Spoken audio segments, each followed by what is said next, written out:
On the Thursday of Easter week, Jesus ate the Passover meal with his disciples. He was betrayed by his friend Judas and he was arrested. On Friday, he was flogged, nailed to a cross, died, and was laid in a tomb. And so if you can imagine being one of the disciples, and you wake up on Saturday morning after Good Friday, how do you think you would feel?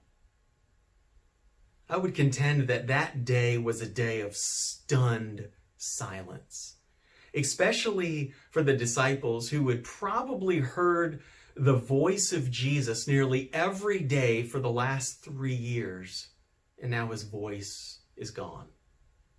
And if they got to Jesus, you might be wondering, what are they going to do to us? So the question is, what did happen on that Saturday in between Good Friday and Easter? Well, to answer that question, you're going to end up at a really interesting contrast. And the contrast is between the disciples and then the religious leaders, the chief priests and the Pharisees. Well, for the disciples, that day was a day of silence and stillness. Luke 23, verse 56, it says, on the Sabbath day, they rested according to the commandment. So the Sabbath was every Saturday, and it was a day of rest and a day of worship.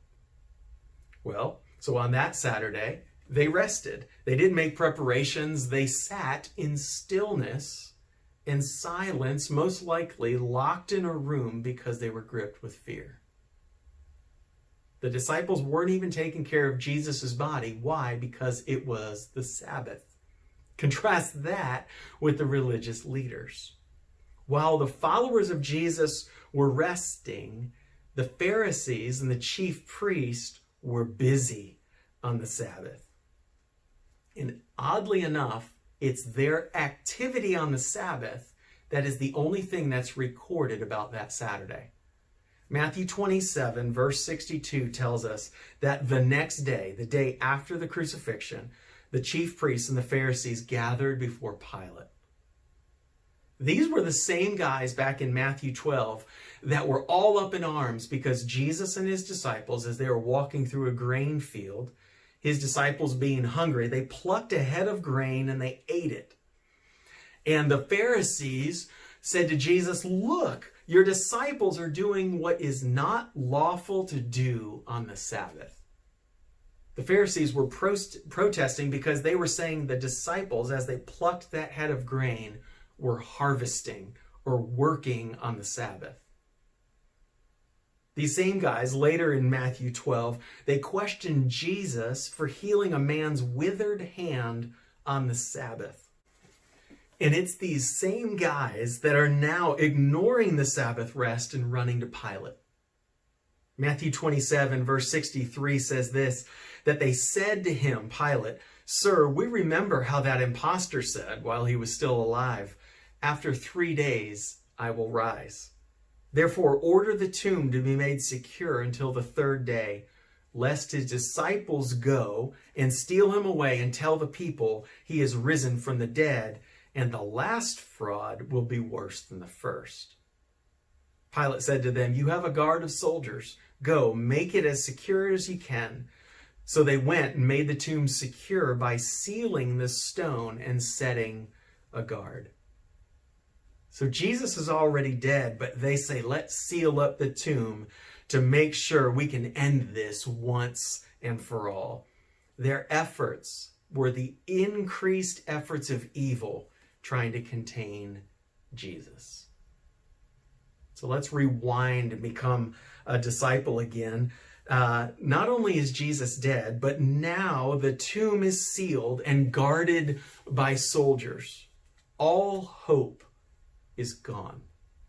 That's what the Saturday between Good Friday and Easter represents. And it's at this point that the Psalms are so helpful as they take us through the aspect of grieving and lament. Biblical faith isn't a constant celebration. It's quite often a faith of mourning and of tears. And Psalm 77 represents this very well. Verses 7 through 9, hear these questions, the honesty of God's people. Will the Lord spurn forever and never again be favorable? Has his steadfast love forever ceased? Are his promises at an end for all time? Has God forgotten to be gracious?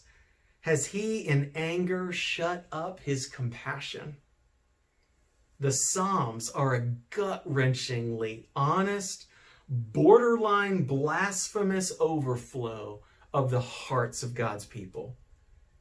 Yet this is the prayer book of God's people. He published it as prayers to be sung in worship, that we would cry out to him in the tumult of our soul, that we would plead for his deliverance, but most importantly, that we would draw near to the one who is our ultimate goal.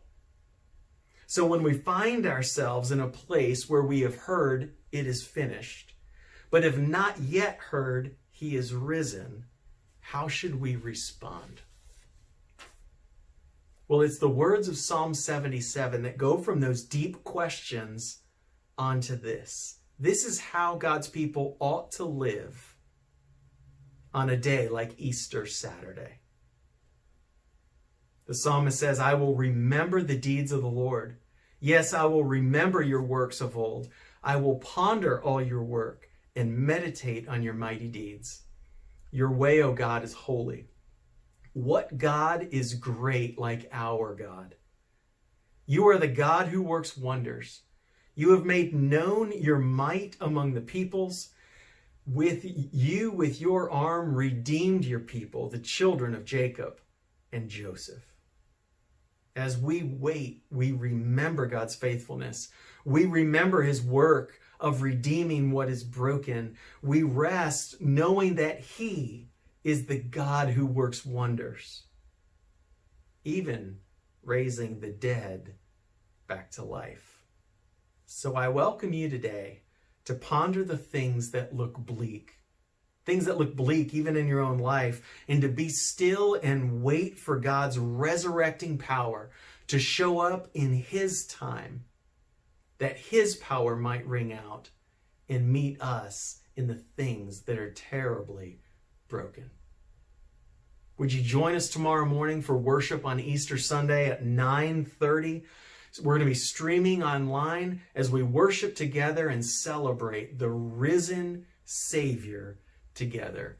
You can find the link to our online worship at gracepointsc.com.